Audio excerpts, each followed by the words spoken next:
আল মালিক, যিনি পুরো সৃষ্টি জগতের একমাত্র শাসক ও অধিপতি। সব কিছুর মালিক আল্লাহ সুবহানাহু ওয়া তাআলা। আমরা যা কিছু দেখি, শুনি, ব্যবহার করি সবই কিন্তু তার দান। আমরা শুধু সাময়িকভাবে ব্যবহার করি, কিন্তু এর আসল মালিক আল্লাহ সুবহানাহু ওয়া তাআলা। সব কিছু তার মালিকানায়। অহংকার করা যাবে না এবং আমাদেরকে কৃতজ্ঞ হতে হবে।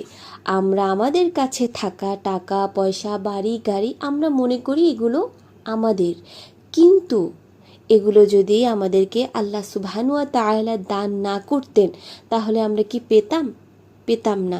তিনি শুধুমাত্র আমরা যেন ভালো থাকি, আমরা যেন সুখে থাকি, খুশি থাকি, তাই তিনি আমাদেরকে দান করেছেন।